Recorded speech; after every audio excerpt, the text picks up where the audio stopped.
أعوذ بالله من الشيطان الرجيم بسم الله الرحمن الرحيم الحمد لله الذي نحمده ونستعينه ونستغفره ونؤمن به ونتوكل عليه ونعوذ بالله من شرور أنفسنا ومن سيئات أعمالنا من يهده الله فلا مضل له ومن يضلل فلا هادي له ونشهد أن لا إله إلا الله ونشهد أن محمدا عبده ورسوله فأعوذ بالله من الشيطان الرجيم بسم الله الرحمن الرحيم وإذ فرقنا بكم البحر فأنجيناكم وأغرقنا آل فرعون وأنتم تنظرون صدق الله المولانا العظيم.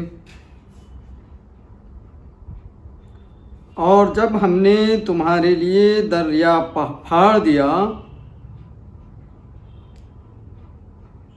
تو تمہیں بچا لیا اور فرعون والوں کو تمہارے آنکھوں کے سامنے ڈبو دیا. یہ حضرت موسیٰ کلیم اللہ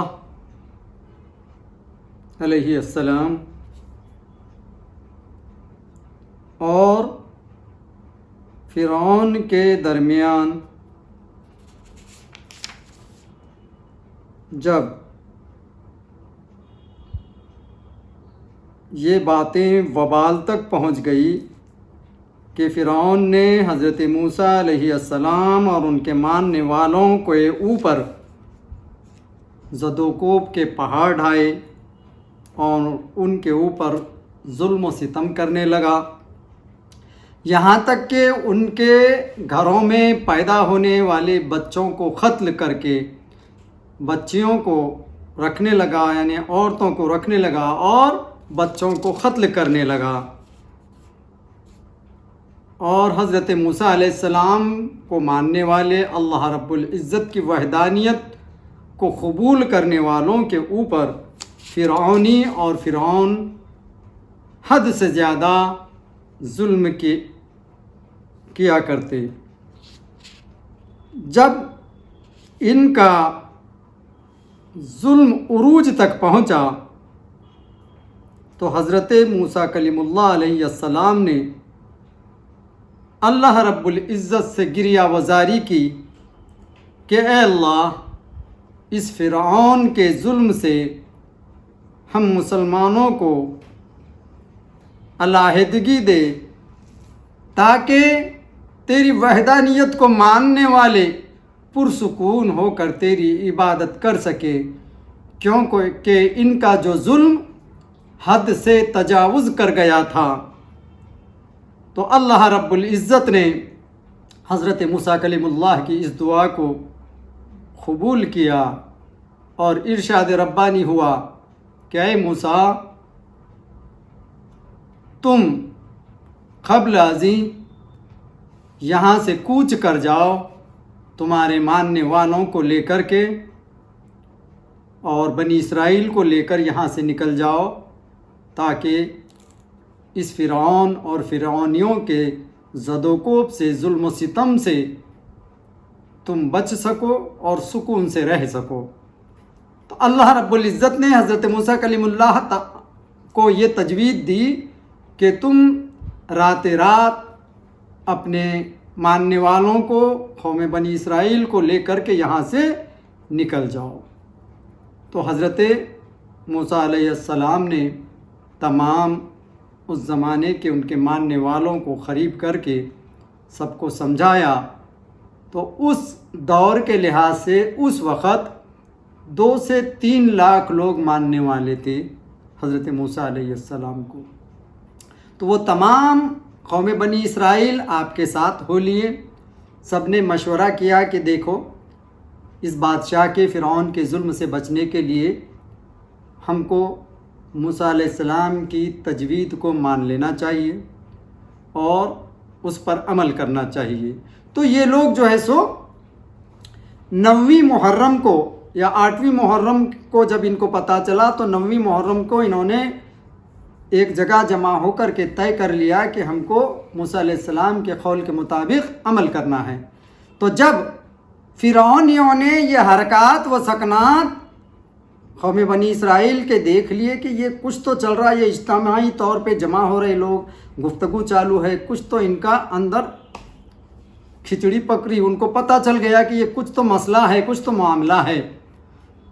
تو اس کے جو جاسوس تھے فرعون کے، وہ فرعون تک اس بات کو پہنچا دیا۔ ان لوگوں نے کہا کہ دیکھو یہ بنی اسرائیل جو ہے، مسلمان جو حضرت موسیٰ علیہ السلام کو ماننے والے، وحدانیت کو اقرار کرنے والے، یہ لوگ کچھ نہ کچھ سازش میں لگے ہوئے ہیں، یہ کچھ تو کر رہے ہیں، کچھ لگ رہا ہے، کچھ سازش میں ہے۔ تو فرعون اس بات کو جان کر کے ان لوگوں کو طلب کیا، تو لوگوں نے کہا کہ دیکھو اب عاشرہ آ رہا ہے، یہ حضرت نوح اور حضرت آدم سے ہم جو ہے خوشیاں مناتے ہیں عاشرے کو، یوم عاشورہ 10ویں محرم کو، لہٰذا ہم اس کے بارے میں سوچ کر کے ہم جو ہے شہر کے باہر ایک جگہ جا کر کے 10ویں محرم منانا چاہ رہے ہیں، اس لیے جمع ہو رہے ہیں، دوسرا کوئی ہمارا معاملہ نہیں ہے۔ تو لوگوں نے اس طریقے سے بات بنا کر یکجا ہو کر اپنا کام نکالنے کی کوشش کی۔ تو فرعون یہ سن کر تو واپس لوٹ گیا، لیکن جب 9ویں محرم کو یہ لوگ یہاں سے کوچ کرنے کے لیے آدھی رات، شب آدھی رات یعنی 10ویں محرم کے قریب آدھی رات کو یہ نکلے، تو جاسوسوں نے پتہ لگا لیا، اور 9ویں محرم کی جب رات ڈل چکی، 10ویں محرم نکلی، صبح جب جا کر کے دیکھے تو وہاں سے مسلمان یا موسیٰ علیہ السلام کو ماننے والے سب وہاں سے غائب، میدان ہو گیا خالی۔ وہ سمجھ گئے کہ یہ جو ہے سو یہاں سے رفو ہو گئے، یہاں سے نکل گئے۔ تو یہ خبر جو ہے فوراً فرعون تک پہنچائی گئی۔ جیسے ہی فرعون نے اس بات کو جان لیا کہ موسیٰ علیہ السلام، ہارون علیہ السلام، ان کے بھائی، یہ سب جو ہے سو ان کو ماننے والوں کو، قوم بنی اسرائیل کو لے کر کے نکل گئے، تو یہ جو ہے اس کے تعاقب میں آگ بگولا ہو گیا، اور فوراً سے اس نے 1,00,000 جید تیر چلانے والے افواج جمع کیے، اور 1,00,000 گھوڑا سوار جمع کیے۔ ایسے غالباً بعض روایات میں ہے کہ 70,000 افواج تھے، اور پوری قوم کے ساتھ اس کو ماننے والے فرعونیوں کو لے کر کے غالباً 70 لاکھ لوگ قوم بنی اسرائیل کے پیچھے، یعنی موسیٰ علیہ السلام اور ہارون علیہ السلام جو لے کر کے قوم کو نکلے تھے، ان کے پیچھے ان کا تعاقب کرتے ہوئے ان کو پکڑ کر ان کو مارنے، ان کو سزا دینے کے لیے فرعون، اس کی لشکر اور یہ پورے تمام فرعونی غالباً 70,000 سے زائد افواج اور غالباً 70 لاکھ لوگ نکلے ان کے تعاقب میں۔ اور یہ جیسے جیسے مصر کی طرف آگے ہوئی، حضرت موسیٰ علیہ السلام، ہارون علیہ السلام بڑھنے لگے، تو غالباً صبح کے وقت کے قریب 10ویں محرم کے صبح ہو گئی تھی، اور دوپہر کا وقت آنے سے ظہر سے پہلے یہ دریائے نیل کے قریب پہنچ گئے تھے۔ لیکن انہوں نے دیکھا کہ فرعونی اور اس کے لشکر پیچھے آ گئے، دور سے نظر آ گئے فرعون اور اس کی لشکر آ رہی ہے۔ اب یہ لوگ ہو گئے پریشان، آگے دیکھ رہے ہیں تو کیا ہے، دریا ہے، پانی میں سے تو جا نہیں سکتے، اور پیچھے کون آیا ہے تعاقب کرتا ہوا، فرعون، ظلم ڈھانے کے لیے۔ اب اس سے بچنا تو ناممکن سی بات لگنے لگی۔ فرعون تو ایک طرف فرعون کا لشکر، اور دوسری طرف دریائے قلزم یا بحر قلزم یا دریائے نیل بولیے۔ تو یہاں پر جو آیا وہ اس فرقنا بکم البحر، بحر کے معنی بہاؤ کے بھی، پانی کے بہاؤ، دریا۔ تو یہ بحر قلزم جو ہے، بحر کے معنی دریا بھی ہیں، اور یہ دریا جو ہے غالباً اور اس بحر سے مراد دریائے خلزم مراد ہے۔ خلزم ایک شہر کا نام ہے، اور یہ جہاں پر دریا ختم ہوتا ہے اس شہر کے پاس، اس لیے اس کو دریائے خلزم بھی کہا جاتا ہے یا بحر خلزم۔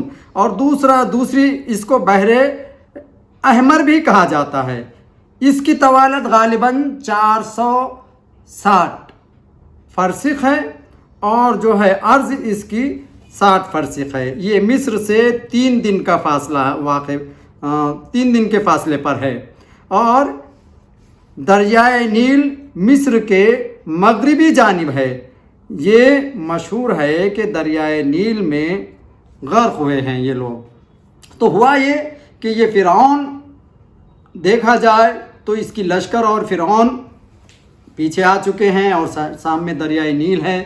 تو موسیٰ علیہ السلام نے ان کی قوم نے کہا کہ اے موسیٰ اب کیا کیا جائے؟ تو اللہ رب العزت نے فوراً حضرت موسیٰ علیہ السلام سے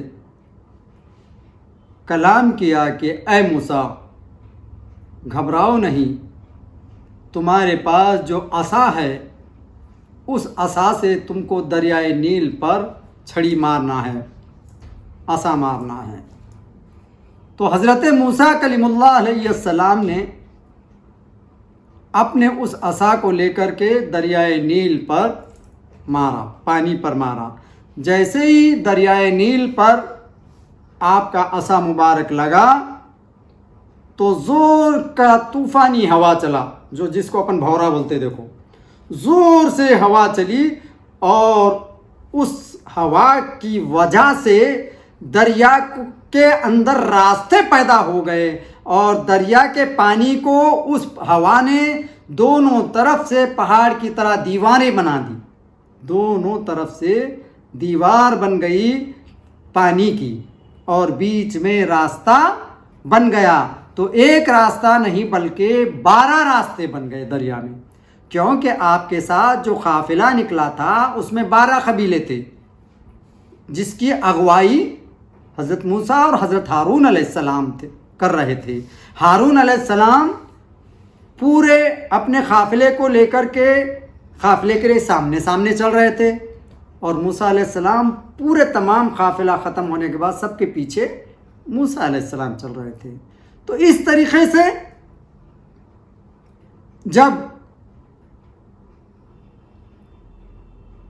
دریا تو خشک ہو گیا، اور سورج نے اپنی تپش سے اس دریا کے راستے کو بھی خشک کر دیا، یعنی پانی پورا خشک ہو گیا۔ اب کسی کی مجال کے اندر جائے فوراً، کسی کی ہمت بھی نہیں ہو رہی، تو فوراً ہارون علیہ السلام نے اپنے گھوڑے کو اندر ڈال دیا۔ جیسے ہی وہ راستے میں آگے چل پڑے، یکے بعد دیگرے پوری قوم بنی اسرائیل وہاں سے 12 راستوں سے پورے قافلے الگ الگ نکل لیے۔ ہاں تو پہلے دیکھو یہاں پر اور ایک مسئلہ آیا۔ تو یہاں پر ہوا یہ کہ بیچ میں ایک واقعہ پیش آیا کہ جب جو ہے یہ لوگ نکلے، کون؟ قوم بنی اسرائیل، ہارون علیہ السلام اور موسیٰ علیہ السلام لے کر کے جب نکلے، تو یہ کہاں جا رہے تھے؟ مصر کی طرف۔ لیکن راستے میں ہوا یہ، میں تھوڑا پچھلا حصہ کنٹینیو کرنا چاہ رہا ہوں۔ تو راستے میں ہوا یہ کہ یہ جو لوگ جو ہے جا کر کے دوسرے راستے کی طرف بھٹک گئے، دوسرے راستے کی طرف نکل گئے، یعنی راستہ جس طرف جانا تھا ان کو راستہ نہیں مل رہا تھا، ادھر ادھر گھومتے پھرتے لیکن راستہ نہیں مل رہا تھا، پریشان ہو گئے، یعنی بھول گئے، بھٹک گئے راستے سے۔ تو پھر حضرت موسیٰ علیہ السلام نے پوچھا کہ تم میں سے تو بہت سارے بزرگ لوگ ہیں جو اس راستے کو بہتر جانتے ہیں، تو ایسے کیسے بھول گئے؟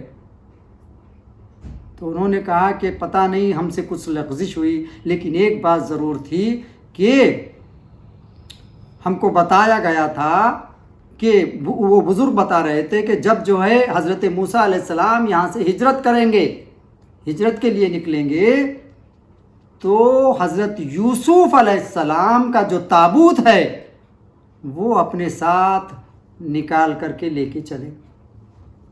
کیوں؟ کہ میں اپنے لوگوں میں مدفون ہونا چاہتا ہوں، اپنے قبیلے میں یوسف علیہ السلام کا تابوت، آپ کا انتقال ہو گیا تھا، آپ کو وہاں تدفین کر دیا گیا تھا دریائے نیل کے قریب۔ تو حضرت موسیٰ علیہ السلام نے کہا کہ اس تابوت کا کہاں پر دفن ہے، کہاں پر ہے یہ مزار، آپ کو معلوم ہے کسی کو؟ آپ نے اعلان کروا دیا تمام لوگوں میں، آپ کے قوم میں، لیکن کسی نے بھی نہیں بتایا کہ ہم کو تو نہیں پتہ نہیں وہ کہاں پر تابوت ہے۔ لیکن ایک بڑھیا حاضر ہوئی، اس نے کہنے لگی کہ مجھ کو پتہ ہے، لیکن میں ایک شرط پر بتاؤں گی تم کو۔ تو حضرت موسیٰ علیہ السلام تھوڑے عارض ہو گئے، پتہ نہیں کیا شرط بتائے گی۔ تو اللہ رب العزت نے کہا کہ اے موسیٰ، تم اس بڑھیا کی، اس خاتون کی عرضی کو سن لو اور اس کی شرط مان لو تاکہ وہ پتہ بتا سکے تم کو۔ تو حضرت موسیٰ علیہ السلام نے کہا کہ ہاں ٹھیک ہے، تمہاری شرط مجھ کو جو بھی ہے منظور ہوگی، بتاؤ۔ تو اس نے کہا کہ دریائے نیل کے فلاں جگہ پر ہے، لیکن وہاں پر اب پانی آ چکا ہے۔ تو دریائے نیل کا جس جگہ پر پتہ بتایا گیا، اللہ رب العزت کے حکم سے حضرت موسیٰ علیہ السلام نے وہاں کے دریا کو خشک کا اپنے عصا سے حکم دیا، وہ دریا خشک ہوا اور وہاں سے ان کا تابوت یوسف علیہ السلام کا نکال لیا گیا، اور وہاں سے آپ کے قافلے کے ساتھ یوسف علیہ السلام کا بھی جو ہے تابوت ساتھ میں لے لیا گیا۔ اور جیسے ہی تابوت لا کر رکھ دیا گیا تو ان کے راستے کھل گئے۔ پہلے تو گم ہو گئے تھے نا، بھٹک گئے تھے، راستہ نہیں مل رہا تھا۔ جیسے ہی ان کا تابوت لا کر کے رکھ دیا گیا تو ان لوگوں کو راستہ مل گیا، پھر وہ دریائے نیل کے قریب پہنچ گئے۔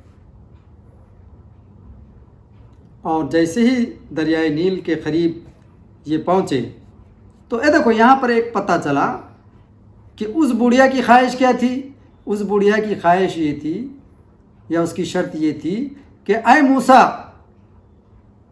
میں جنت میں تمہارے قریب میں رہوں گی، تمہارے قریب میرا محل رہے گا۔ تو اللہ تعالیٰ نے اس کی دعا کو قبول کر لیا۔ کتنی بڑی خواہش ہے دیکھو اس کی۔ تو پتہ یہ چلا کہ انبیاء کرام کے ذریعے اللہ تعالیٰ اپنے نبی کے لیے اس خاتون کی دعا کو بھی قبول فرما لیا۔ تو یہاں وسیلہ جو ہے اللہ تعالیٰ نے نبی کو بنا کر کے ان کی دعاؤں کو قبول کیا۔ اور دوسری بات یہاں غور طلب یہ ہے کہ راستہ جب گم ہو گیا ان لوگوں سے، یہ جب بھٹک گئے، تو کیا اللہ اس بات پر قادر نہیں ہے کہ موسیٰ علیہ السلام کو یہ آسانی سے دریافت ہو سکتا؟ لیکن بہانہ یہ تھا کہ وہ وہاں پر حضرت یوسف علیہ السلام کو لے کر کے ذریعہ بنا کر کے، اس لیے ان کو لے جانا مقصود تھا۔ تو اللہ تعالیٰ نے ان کے دلوں میں، ان کے دماغوں میں یہ گمان ڈال دیا۔ جب تک کہ یہ بات اور یہ بھولی ہوئی بات ان کو یاد نہیں آ جاتی تو یہ یوسف علیہ السلام ان کو ذریعہ بنا کر کے وہاں پر راستہ ان کے لیے پھر ہموار کر دیا گیا۔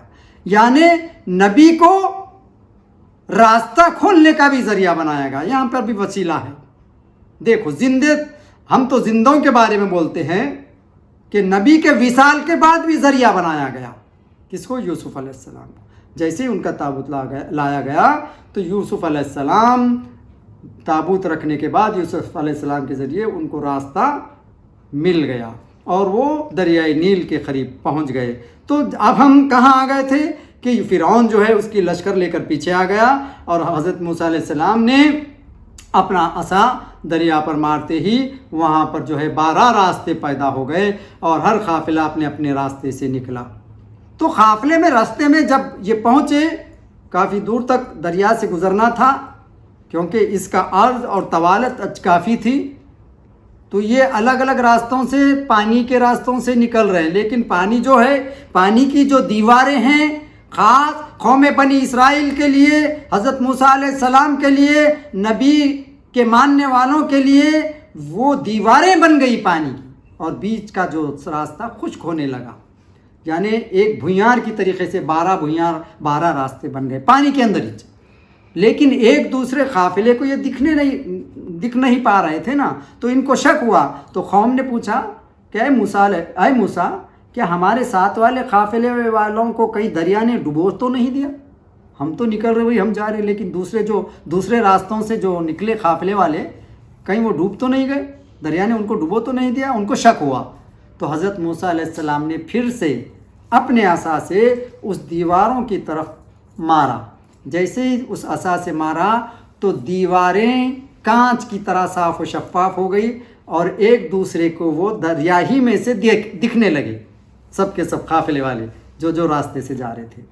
تو وہ پھر باتیں کرتے کرتے ایک دوسرے کو وہ قافلے والے اپنی دریا پار کر گئے. اور دریا پار ہونے کے بعد جب دوسرے کنارے پر وہ جا پہنچے تو انہوں نے دیکھا کہ فرعونی لشکر آ چکا ہے، فرعون آ چکا ہے دریا پر. اب وہ دیکھ کر کے حیرت انگیز ہو گیا کہ یہ کیسے ہو سکتا کہ دریا کے اندر راستہ، وہ بھی خشک راستہ پیدا ہو گیا. تو وہ اپنی قوم کو مخاطب ہو کر کے کہنے لگا کہ دیکھو میری عزت کیسی ہے کہ میرے آتے ہی دریا خشک ہو گیا اور راستے بن گئے. یہ بنی اسرائیل بھاگ رہے تھے مجھ کو دیکھ کر کے، موسیٰ بھاگ رہا تھا، اب دیکھو میں اس کو دیکھ کر کے یہ دریا خشک ہو گیا اور راستے بن گئے. تو وہاں پر حامان جو تھا، وہ حامان فرعون کا جو وزیر یا اس زمانے کا حامان، وہ قریب آ کر کے فرعون کے کان میں بولا کہ آپ حماقت نہ کرنا، گھوڑا اگر دریا میں ڈالو گے تو طغیانی آئے گی، ڈوب جاؤ گے، ایسا نہ کرنا غلطی. حامان نے آگے گھوڑا لے کر کے سمجھایا فرعون کو. تو فرعون ڈر کر کے اپنے گھوڑے کا منہ پلٹا دیا، لیکن اللہ کو منظور اور مقصود کچھ اور ہی تھا اللہ کا. تو حضرت جبرائیل علیہ السلام وہاں پر انسانی شکل میں ایک گھوڑے پر سوار ہو کر حاضر ہو گئے، اور انہوں نے اپنا گھوڑا نکال کر کے آگے دریا میں جھونک دیا، آگے بڑھا دیا راستے میں. جیسے ہی ان کے ساتھ والوں نے، وزراء نے اور فوجیوں نے دیکھا کہ گھوڑا آگے جا رہا ہے تو اپنے بھی گھوڑے ان کے پیچھے ڈال دیے. لیکن وہاں پر دیکھو، مصر جادوؤں کا گڑھ آج بھی مانا جاتا ہے، تو وہاں پر سامری جادوگر پیچھا کھڑا ہوا تھا.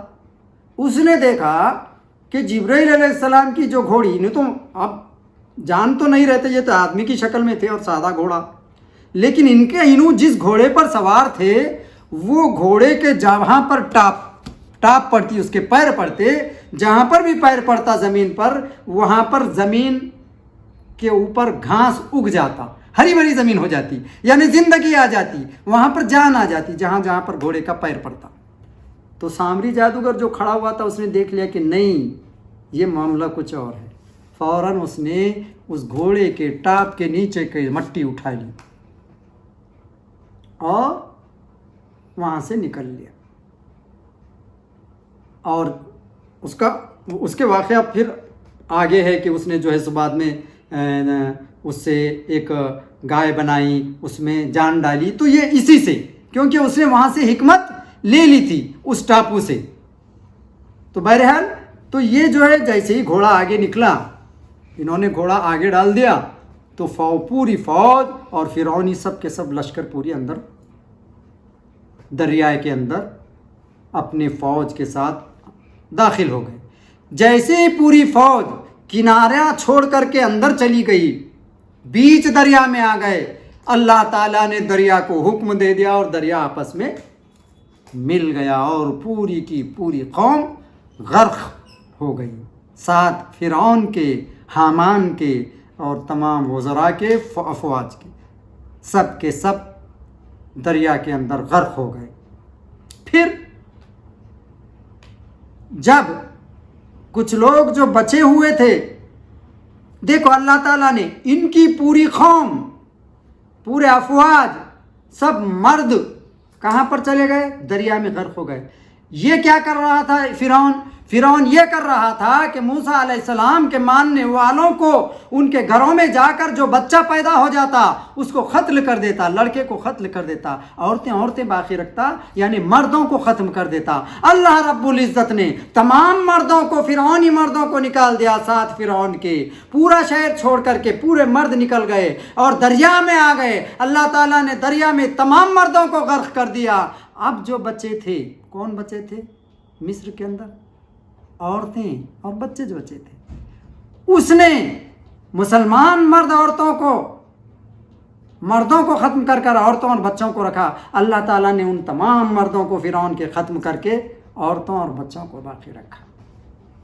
دیکھو اللہ تعالیٰ کی قدرت۔ تو بہرحال جب فرعونیوں کو، ان کے وہاں رہنے والوں کو گمان بھی نہیں ہوتا تھا کہ ایسا فرعون تو غرق ہو ہی نہیں سکتا، اتنی فوج غرق ہو ہی نہیں سکتی، اللہ تعالیٰ نے دریا کو حکم دیا تو ان کے ساتھ کے پورے جانور، ان کے ساتھ کے جو ساز و سامان تھے، دریا نے پھینک دیا، یہاں تک کہ فرعون کی، حامان کی لاش کو بھی دریا نے پھینک دیا کنارے۔ پھر جب انہوں نے دیکھا، تصدیق کی کہ صحیح معنی میں جو ہے یہ دریا میں غرق ہو گئے، آج بھی فرعون کی لاش موجود ہے۔ اللہ تعالیٰ وہی بات کو یہاں پر نزول و اذلال قرآن کی آیت کو فرما کر قوم بنی اسرائیل کو آگاہ کر رہا ہے۔ وَإِذْ فَرَقْنَا بِكُمُ الْبَحْرَ فَأَنْجَيْنَاكُمْ وَأَغْرَقْنَا آلَ فِرْعَوْنَ وَأَنْتُمْ تَنْظُرُونَ۔ کیا تم نے نہیں دیکھا بحر خلزوم کے اندر یا بحر کے اندر، ہم نے دریا کے اندر سے تم کو بچا کر نجات دے دی اور فرعون کو غرق کر دیا۔ کیا تم کو تمہارے آبا و اجداد کا بچانا تم کو یاد نہیں؟ تو لہٰذا جب تم کو اے قوم بنی اسرائیل، اتنے بڑے انعامات ہم نے تمہارے ساتھ کیے، اتنا بڑا تمہارے ساتھ رحم کیا، اللہ تعالیٰ فرماتا ہے تو لہٰذا تم پر لازمی ہے کہ تم میرے نبی آخر الزمان حضرت محمد رسول اللہ صلی اللہ تعالیٰ علیہ وسلم پر ایمان لاؤ اور حلقہ بگوش اسلام ہو جاؤ۔ اللہ تعالیٰ نے اس آیت کو نازل کر کے یہ تنبیہ کی کہ دیکھو تمہارے ساتھ ہم نے کیسا اچھا سلوک کیا، لہٰذا تم پر بھی لازم ہے کہ تم دائرہ اسلام میں داخل ہو جاؤ۔ تو بہرحال اللہ تعالیٰ، یہ اللہ تعالیٰ کا انعام ہے جو مصر سے نکلنے کے بعد بنی اسرائیل پر ہوا۔ جب موسیٰ علیہ السلام ان کو فرعون کی قید سے چھڑا کر کنعان کی طرف روانہ ہوئے تو فرعون اور اس کی لشکر نے ان کا پیچھا کیا، یعنی یہ سب جو ہم نے ابھی تک جو واقعہ سنا۔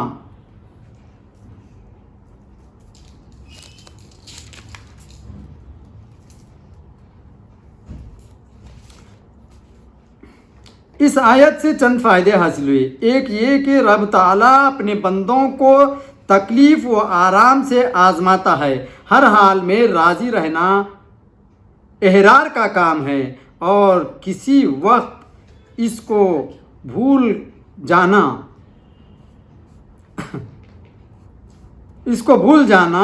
اغیار کا کام ہے۔ دوسرے یہ کہ رب کے یہاں دیر ہے اندھیر نہیں، ظالم کو ضرور سزا ملتی ہے مگر مظلوم کو چاہیے کہ جلدی نہ کرے۔ تیسرے یہ کہ عاشورے کا روزہ سنت ہے مگر بہتر یہ ہے کہ 2 روزے رکھے، 9ویں اور 10ویں۔ تفسیر روح البیان۔ اس جگہ فرمایا کہ شیخ عبد القادر جیلانی رحمۃ اللہ تعالیٰ علیہ خدسرہ نے عبداللہ ابن عباس رضی اللہ تعالیٰ عنہ سے ایک روایت نقل فرمائی کہ جو شخص عاشورے کے دن 4 رکعت نفل نماز پڑھے اور ہر رکعت میں 1 بار سورہ فاتحہ اور 50 بار قل هو اللہ پڑھے تو رب تعالیٰ اس کے 50 سال کے گناہ معاف فرما دے گا، ماشاء اللہ، اور اس کو جنت میں نور کے 1000 ممبر عطا فرمائے جائیں گے۔ نیز عاشورے کی رات کو جاگنا بھی بہتر ہے۔ تفسیر روح البیان نے اس جگہ فرمایا کہ اس رات کو جاگنے والے کو ملائکہ کا مقربین کا ثواب ملتا ہے۔ مشائخ اعظام فرماتے ہیں کہ اس دن غسل کرنے سے سال بھر تک کی بیماری سے محفوظ رہتا ہے۔ شامی نے کتاب صوم میں فرمایا جو شخص عاشورے کے دن اپنے گھر میں خوب عمدہ اور اچھے کھانے پکائے تو انشاءاللہ سال بھر تک اس کے گھر میں برکت رہے گی۔ عاشورے کے دن برکت رہے گی، اور اس دن سرما لگانے سے سال بھر تک آنکھیں نہیں دکھتی۔ عاشورے کے دن اس حدیث کے بنا پر ہمارے ملک میں عاشورہ کے دن حلیم کھچڑا پکایا جاتا ہے، کیونکہ اس میں ہر قسم کی غلے اور گوشت ہوتا ہے، جس سے امید ہے کہ سال بھر تک ہر غلے میں برکت رہے۔ بعض روایت میں ہے کہ نوح علیہ السلام کی کشتی عاشورے کے دن زمین پر لگی، کشتی والوں نے نیچے اتر کر ہر قسم کے دانے ملا کر پکائے، جس سے حلیم بن گیا۔ 10ویں محرم کو عاشورے کے دن حضرت نوح علیہ السلام کی کشتی کنارے لگی تو وہاں سے پورے کے پوری قوم اتر کر نیچے متعدد قسم کے اناج ایک جگہ ملا کر پکایا اس دن عاشورے کے دن، تو وہ کیا بن گیا؟ حلیم بن گیا۔